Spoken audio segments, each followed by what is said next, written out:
Assalamualaikum warahmatullahi wabarakatuh. Kembali lagi bersama saya Muhammad Galehono Seto di mata kuliah Basis Data. Sebelum kita mulai perkuliahan kita pada hari ini, terlebih dahulu marilah kita berdoa menurut keyakinan masing-masing. Mengingatkan kembali terkait dengan capaian pembelajaran mata kuliah ini, yaitu menguasai konsep teoritis sistem basis data, memiliki pengetahuan dasar tentang model data ER, dan mampu merancang basis data dengan ER diagram. Memiliki pengetahuan tentang konsep normalisasi, mampu mempraktikkan perintah DDL dan DML, mampu melakukan pengolahan data. Pada pertemuan sebelumnya, kita telah membahas dan mempelajari tentang sejarah basis data dan motivasi mengapa perlu adanya basis data. Nah, pada pertemuan kedua ini kita fokus pada model-model basis data. Sebelum kita bahas lebih lanjut terkait dengan model basis data, sebenarnya apa sih model basis data itu? Model basis data adalah suatu model yang menyatakan atau menggambarkan bagaimana hubungan antara record atau rekaman dalam suatu basis data. Terdapat berbagai macam model basis data. Ada model basis data hierarki, ada model jaringan, ada model relasional, dan ada model object oriented. Model data hierarki sering disebut juga sebagai model pohon atau tree model. Model ini menggunakan pola hubungan orang tua anak atau parent dan child. Setiap simpul menyatakan sekumpulan medan atau field. Gambar ini menunjukkan contoh bagaimana model hierarki dibangun. Ada level 1, level 2, level 3, dan selanjutnya. Level 1 adalah parent, yaitu A. Level 1A atau parent A memiliki anak, yaitu B, C, dan D yang ada di level 2. Kemudian B memiliki anak lagi, yaitu E dan F. Kemudian D punya anak lagi, yaitu G dan H. Dan H punya anak lagi, yaitu I dan J.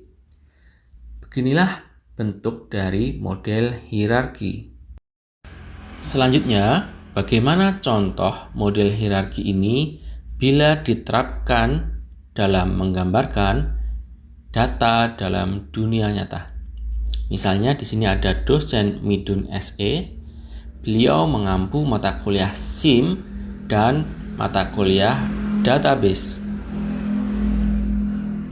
Kemudian mata kuliah SIM memiliki mahasiswa Elzar, Ada, dan Zarel.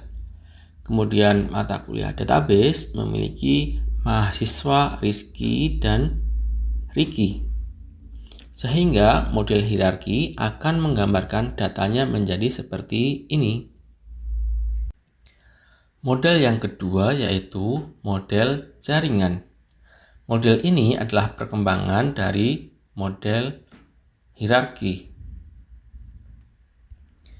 Apabila pada model hierarki satu anak hanya bisa memiliki satu orang tua, akan tetapi pada model jaringan ini satu anak bisa memiliki lebih dari satu orang tua.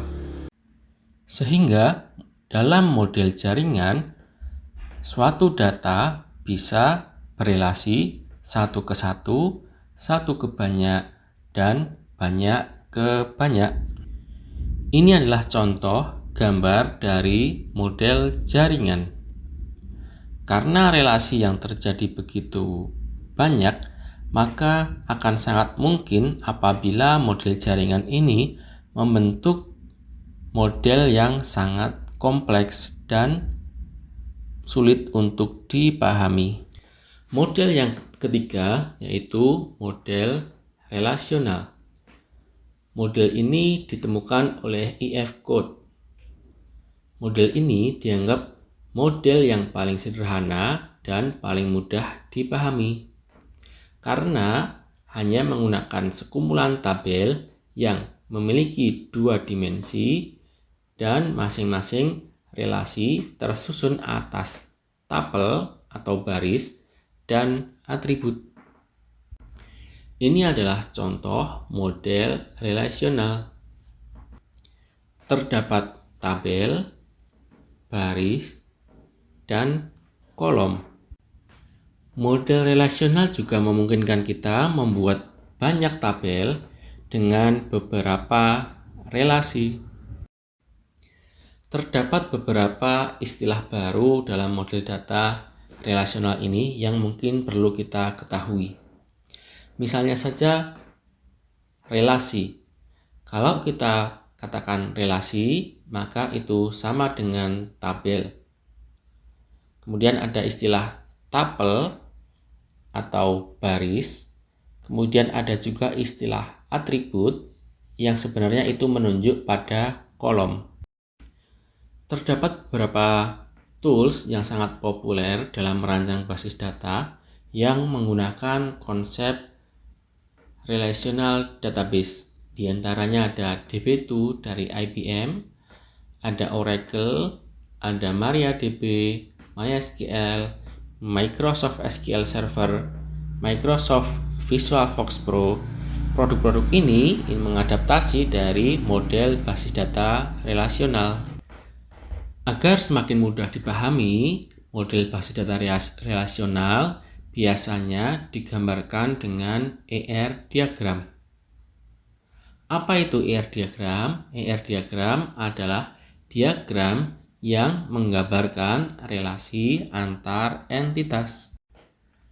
Simbol kotak dalam ER diagram biasanya dia merepresentasikan entitas. Kemudian simbol